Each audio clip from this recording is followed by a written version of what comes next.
Hi hello welcome to our channel. నేను మీ సిరి. ఈరోజు మనం చెప్పుకోబోయే కదా ఇష్టమైన సకుడా పార్ట్ 189. కథలోకి వెళ్ళే ముందు లైక్ చేయడం మిస్ చేయకండి ఫ్రెండ్స్. Thank you. ఎదురుగా వస్తూ కనిపించాడు మాలవిక్కి గగన్. అతని ఇంటికి వెళ్ళి ఫ్రెష్ అయి వచ్చినట్టు ఆమెకు అర్థమైంది. హర్ష అసలు విషయం ఆమెకి కాల్ చేసి చెప్పేశాడు.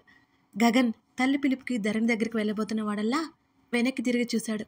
తల్లి ఒకటే నిలబడింది అక్కడ. ఆమె చూపులు తనని రమ్మన్నట్టు అనిపిస్తుంటే దగ్గరికి వెళ్ళాడు. కొడుకు చేతిని పట్టుకుని మేఘన విషయం తెలిసింది అని ఆమె మాట్లాడుతుండగా ఆమె గొంతుకేదో అడ్డుపడినట్టు మాట ఆగిపోయి ఆమె కళ్ళల్లో నీళ్లు తిరిగాయి. మేఘన గురించి ఆమెకి తెలియదు సరిగ్గా. హర్ష చెప్పాకే అసలు విషయం తెలిసింది మాలవిక్కి.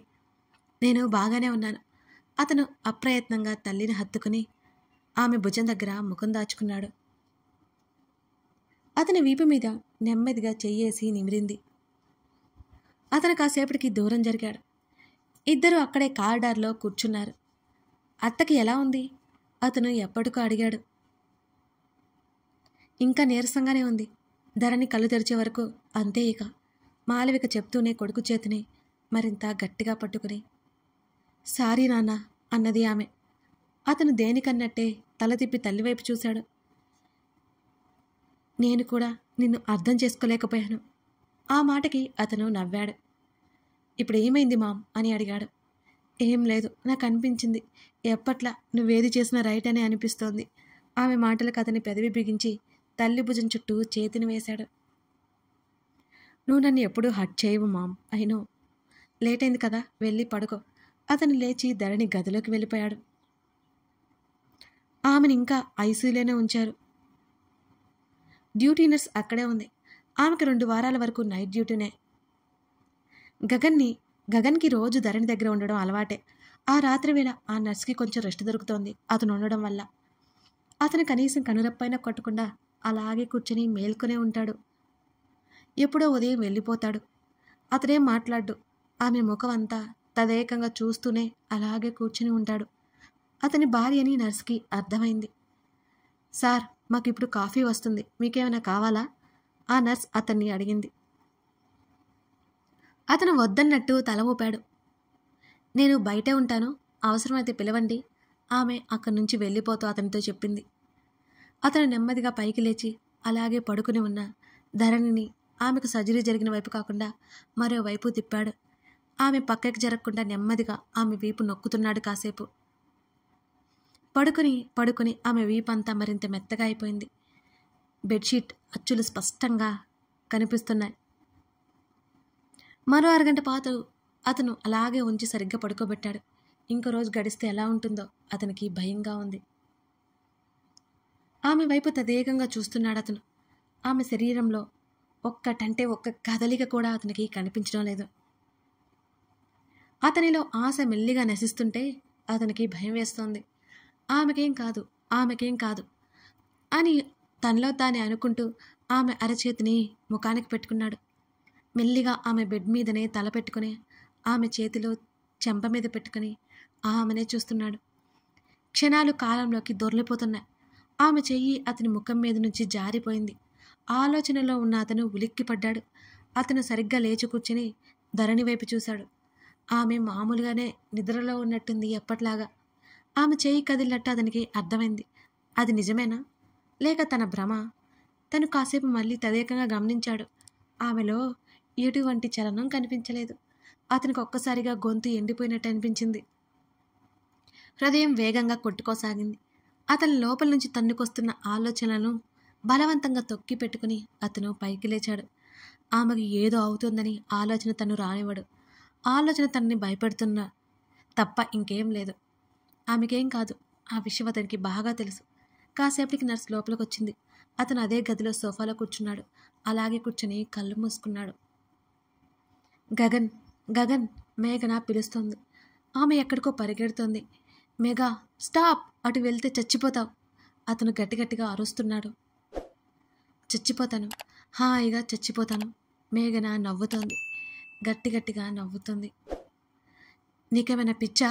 ఇటువైపుకి వచ్చాయి. అతను అరుస్తూ ఆమె వైపు వెళ్తున్నాడు. లేదు, నువ్వు నేను ఎప్పటికీ కలవం. నువ్వు నా దగ్గరికి ఎప్పుడూ రాలేవు, రావద్దు. ఆమె చెప్పి ఓ పెద్ద లోయలో పడిపోయింది. అతను ఉలిక్కిపడి కళ్ళు తెరిచి చూశాడు. అతను ఇంకా హాస్పిటల్లోనే ఉన్నాడు. ఇప్పటి వరకు చుట్టూ ఎడారిలా ఉన్న ప్రదేశం మాయమైంది. మేఘన అక్కడ లేదు. ముఖానికి పట్టిన చెమటలు తుడుచుకున్నాడు. ఆమె పోయింది, ఇక లేదు. ఆ విషయం అతనికి కష్టంగా అనిపిస్తుంది. ఆమె చితిలో కాలిపోవడం ఇంకా కళ్ళ ముందే కదులుతూనే ఉంది. అతనికి ఊపిరి బలంగా పీల్చుకున్నాడు. ఆమె ప్రాణాలు పోయాయి. ఆమె ఇక లేదు, ఇక తిరిగి రాదు. అబ్బా, ఆ ఆలోచనకే అతని గుండె పట్టేసినట్టుగా ఉంది. అతని గబుక్కున అక్కడి నుంచి లేచాడు. హఠాత్తుగా గగన్ ప్రవర్తన నర్స్ చూస్తూనే ఉంది. టేక్ కేర్ ఆఫ్ హర్, అతను ధరణి వైపు చూస్తూ చెప్పి బయటికి నడిచాడు. ఆ కారిడార్లోనే అటు ఇటు తిరుగుతూ ఉన్నాడు. ఆ కారిడార్ మొత్తం లైట్ వెలుగుతూనే ఉంది. రాత్రి కావడంతో అంతా నిర్మానుష్యంగా ఉంది. ఒకవైపు ధరణి పరిస్థితి, మరోవైపు మేఘన మరణం. రెండూ అతన్ని నిలవనివ్వడం లేదు. అసలు ఏం చేయాలో అర్థం కావట్లేదు. అతని గుండె చాలా ఫాస్ట్గా కొట్టుకుంటోంది. ఆ రాత్రి అతనికి నిద్ర పట్టనే లేదు. మరో 2 రోజుల వరకు వేద హర్ష పరిస్థితి కూడా అలాగే ఉంది. తమ మధ్య తిరిగిన మేఘ ఇక లేదు. ఆ విషయం అందరికీ కష్టంగానే ఉంది. ఇప్పటికే ధరణి స్పృహలో లేక వారం రోజులైంది. హర్షతో ఫోన్ మాట్లాడుతూ వెళ్తున్న గగన్కి హడావిడిగా నర్స్ బయటికి రావడం కనిపించింది. అతను గబుక్కున బయటికి పరిగెత్తాడు. ఏమైంది? అతను ఆమెను ఆపుతూ అడిగాడు. మీ వైఫ్లో మూమెంట్స్ తెలుస్తున్నాయి అంటూ గగన్ని పక్కకు తోసి ఆమె డాక్టర్ కోసం పరుగు పెట్టింది. నువ్వు ఎలాంటి పిచ్చి పని చేయకు హర్ష, గగన్ మరోసారి వార్నింగ్ ఇచ్చాడు. వేద బాత్రూంలో ఉంది. అతను ఒకసారి బాత్రూమ్ వైపు చూసి నేనేం చేయలేదురా, నెమ్మదిగా కిటికీ దగ్గరికి వచ్చాడు. ఆ నీలకంఠం దగ్గరికి నువ్వు వెళ్ళొద్దు అన్నాడు గగన్. వెళ్ళను. ఈరోజైనా నిజం చెప్పి తగలడ్డావా? గగన్ విసుక్కున్నాడు. హర్ష చేసిన పనికి అతనికి ఏ కోపం లేదు. హర్ష ఎవరికి అనుమానం లేకుండా ఏదో చేసి వచ్చాడు, కానీ తనైతే నిజంగా చంపి పడేసేవాడే. నేను చెప్తాను, మీరేం పట్టించుకోరు అన్నాడు హర్ష. అదంతా నేను చూసుకుంటాను, ఇక వదిలేయ్ అన్నాడు గగన్ సీరియస్గా. సరే సరే బాబు, నేను వాడి జోలికి వెళ్ళను. వాడు ఇవాళ రేపు పోతే బుద్ధిగా ఉంటాను, లేకపోతే చంపేయడం ఖాయం. హర్ష మాట్లాడుతుండగానే గగన్కి చిరాకు వచ్చింది. ఎన్ని చెప్పినా నీకు బుద్ధి రాదురా, ఫోన్ పెట్టాయి. అతడు విసుక్కుంటుండగానే హడావుడిగా ఉన్న నర్సుని చూసి దగ్గరకు వెళ్ళాడు. హర్ష కాల్ కట్ చేశాడు. అతని వెనకే ఉంది వేద. ఆమె కళ్ళు సూటిగా చూస్తుంటే అతను తడబడ్డాడు. ఏమైంది? నర్సును ఆపుతూ అడిగాడు గగన్ హర్షతో ఫోన్ మాట్లాడడం అయిపోయాక. మీ వైఫ్లో మూమెంట్స్ తెలుస్తున్నాయి అంటూ గగన్ని పక్కకు తోసి ఆమె డాక్టర్ కోసం పరిగెత్తింది. ఆ మాటకి ఎడారిలో చిరుజల్లు పడినట్టు అనిపించింది అతని మనసుకి. ఓ క్షణమైనా ఆగకుండా లోపలికి పరిగెత్తాడు గగన్. అతడు గదిలోకి వెళ్ళేసరికి ధరణి మామూలుగానే ఉంది. ఆమె వైపు పరీక్షగా చూశాడు. ఆమె ఎప్పటిలా నిశ్చలంగా పడుకొని కనిపించింది అతనికి. ఒక్కసారిగా నిరాశ అతన్ని కమ్మేసినట్టయింది. అతని ముఖం మ్లానమైపోయింది.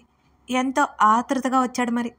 మరో 2 నిమిషాల్లో డాక్టర్ అతనితో పాటు మరో 2 వచ్చారు. గగన్ పక్కనే నిలబడి మౌనంగా చూస్తున్నాడు. ఆమెని టెస్ట్ చేశారు. వాళ్ళలో వారే ఏదో మాట్లాడుకుంటున్నారు. ధరణి వైపే చూస్తూ ఏదో ఆలోచిస్తున్న గగన్కి ఆమె కుడి చేయి లేచి ఆమె తలవైపుకు వెళ్ళడం అర్థమవుతోంది. ఒక్కసారిగా అతని ముఖం విప్పారింది. అతను ఎంతో ఆతృతగా ముందుకు వచ్చాడు. ఆమె చేయి తల దగ్గరికి చేరిపోయి ఒకలాంటి బాధతో ఆమె ముఖం ముడుచుకుపోయింది. ఆమె చేతిని మెల్లిగా దించి బెడ్కి ఒకవైపు కట్టివేశారు. ఏమైంది? ఎందుకు అలా చేస్తున్నారు? అతను కాస్తంత కంగారుగానే అడిగాడు. అతను ఇంకా పూర్తిగా కాన్షియస్లోకి రాలేదు. ఇప్పుడిప్పుడే తనకి పెయిన్ తెలుస్తోంది. పదే పదే గాయాన్ని తడుముకుంటోంది. ఆక్సిజన్ మాస్క్ పీకేయడం ఇలా జరుగుతుంటాయి. డాక్టర్ సమాధానం చెప్పడంతో అతనేం మాట్లాడలేదు. ఇక ఆమె 2 చేతులను లూజుగానే కట్టేశారు. ఈ మధ్య ఆమెకి ఫుడ్ వెళ్ళడానికి పైప్ కూడా వేశారు. నొప్పి తెలుస్తోందన్న డాక్టర్స్ మాటలు గుర్తుకొస్తే ఆమె స్పృహకి వస్తుందని అతనికి నమ్మకం ఎక్కువైపోయింది. మళ్ళీ ఆమె నిద్రలోకి జారిపోయినట్టు నిశ్చలంగా పడుకొని ఉంది. ధరణికి త్వరలోనే స్పృహ వస్తోంది. డాక్టర్స్ మాట్లాడలా వెళ్ళిన తర్వాత అతనికి అప్పుడే ఊపిరాడినట్టు అనిపిస్తోంది. వేదా, టిఫిన్ చేద్దాం పదా? హర్ష మాట్లాడుతుంటే ఇంకా నా దగ్గర దాచాలని చూడకు. ఆమె అతను పట్టుకున్న చేతిని వదిలించుకుంది. అబ్బా, ఏం దాస్తాను నేను? ఇంట్లో కూడా ప్రశాంతంగా ఉండనివ్వవా? ఉన్న దగ్గర నుంచి ఒకటే గొడవ. నాకు తెలీదా ఏం చేయాలో? ఆ మాటకి ఆమె మనసు చివుక్కుమంది. అంతలోనే అతనేమన్నాడో అర్థమై అసహనంగా నిట్టూర్చాడు. వేదా, అతనేదో చెప్పబోయేలోపు ఆమె మౌనంగా గదిలో నుంచి బయటికెళ్ళిపోయింది. అతని చెయ్యి మరింత అసహనంగా అతని ముఖం మీదకి చేరిపోయింది. మేఘన పోయిన బాధలో ఉంది. తన గురించి కంగారు పడుతోంది. నోరు జారాడు అని అర్థమైంది. సాయంత్రం హర్ష ఇంటికొచ్చాడు. గదిలోకి వెళ్ళి డ్రెస్ చేంజ్ చేసుకుని బయటికొచ్చాడు. తన తల్లి వర్ష మాట్లాడుకుంటూ కనిపించారు. ఈ హడావిడిలో వర్ష సంగతి పట్టించుకునేదే అసలు. వర్ష ఆరోగ్యం గురించి అడిగాడు. తల్లి కాఫీ తీసుకొచ్చింది. మేఘన గురించి టాపిక్ రాగానే అతని మనసంతా ఏదోలా అయిపోయింది. గుర్తు చేసుకోవద్దనుకున్న కొద్దీ గుర్తుకొస్తుంది. ఆమె జ్ఞాపకాలన్నీ కళ్ళ ముందే మెదులుతున్నాయి. ఆమె మీద ఒకలాంటి జాలి, ఆమె పోయిందనే బాధ అతని ముఖంలో స్పష్టంగా కనబడుతోంది. అనవసరంగా ఆ టాపిక్ తీశానా అని అనిపించింది వర్షకి. వేదెక్కడా? అతను తల్లిని అడిగాడు. ఆంటీ వాళ్ళతో వెళ్ళింది హర్ష అని జానకి మాటలకు ముఖం చిట్లించి చూశాడు హర్ష. ఏంటి, వెళ్ళిపోయిందా? అవును, ఏం ప్రాబ్లం లేదని డాడీ కూడా చెప్పారు. ఆంటీ కొన్ని రోజులు తన దగ్గర పెట్టుకుని మళ్ళీ పంపిస్తానని చెప్పింది. వేద కూడా వెళ్ళిపోయింది. తల్లి మాటలకు ఒక్కసారిగా అతను నీరుగారిపోయాడు. ఈ వేదతో అన్ని తిప్పలే. ముందు తను నోరు మూసుకుని ఉండాల్సిందే. తను వాగడంతో ఒళ్ళు మండి వెళ్ళిపోయి ఉంటుంది అనిపించింది హర్షకి. అయినా తామిద్దరూ అంతకుముందు ఎన్నోసార్లు గొడవపడ్డారు. ఇలా ఎప్పుడూ జరగలేదు. కాసేపటికి అంగేం గుర్తులేదని హర్ష రియలైజ్ అయ్యాడు. మళ్ళీ వెళ్ళి బట్టలు మార్చుకుని బయటకొచ్చాడు. ఉదయం వెళ్ళావా? ఇప్పుడు వచ్చావు. కాసేపు రెస్ట్ తీసుకో హర్ష అని జానకి చెప్తుంటే, నేను వేద దగ్గరికి వెళ్తున్నాను మమ్మీ అని అతను అనగానే వర్ష జానకి ముఖముఖాలు చూసుకుని చిన్నగా నవ్వుకున్నారు. నువ్వు ఏదో అనుకోకు, తను ఇంకా సెట్ అవ్వలేదు. తల్లి నవ్వు చూస్తూ చెప్పి అతను వెళ్ళిపోయాడు అక్కడి నుంచి. కొడుకు కోడలు గురించి ఆమెకున్న దిగులు మాయమైపోయింది. తను ఇంటికి వెళ్ళిపోయింది వేద. ఇల్లంతా పరికించి చూసింది. తన ఇల్లు ఏమీ మారలేదు. ఆమె పెదవులు విచ్చుకున్నాయి. తండ్రి ఒడిలో తల పెట్టుకుని పడుకొని మాట్లాడుతూనే ఉంది. చాలా రోజుల తర్వాత బోల్డన్ని కబుర్లు దొల్లుతున్నాయి. కాస్త మేఘన ఆలోచన నుంచి బయటకు వస్తోందని అక్కడికి తీసుకొచ్చారు వాళ్ళిద్దరూ. హర్ష కాల్ లిఫ్ట్ చేయకపోవడం జయరాంకి చెప్పి తీసుకొచ్చేసరిక తండ్రి అలా బయటికి వెళ్ళాడు. తల్లి వంట చేస్తుంటే అలాగే హాల్లో పడుకుని మొబైల్ చేతిలోకి తీసుకుంది వేద. హర్ష కాల్ చేస్తున్నాడు. ఆమె లిఫ్ట్ చేయలేదు. చేయాలి అనుకోలేదు కూడా. మరో 2 సార్లు కాల్ చేశాడు. ఆమె పట్టించుకోలేదు. మరో 5 నిమిషాలకి హర్ష ఇంటికి వచ్చేశాడు ఆమె దగ్గరికి. తాఫీగా ఫోన్ చూసుకుంటూ సోఫాలో పడుకుని కనిపించింది వేద. ఆమె కావాలని కాల్ లిఫ్ట్ చేయలేదని అర్థమవుతుంటే పళ్ళు నూరుకున్నాడు హర్ష. ఈ స్టోరీ గురించి కొందరికి కొన్ని తీసుకోలేకపోతున్నారంట. బట్ అన్నీ వస్తాయండి. కథన్నాక అన్నీ జరుగుతాయి కదా. అలాగే హ్యాపీ మూమెంట్స్ కూడా తప్పక వస్తాయి. మీరేం టెన్షన్ పడకండి, సరేనా?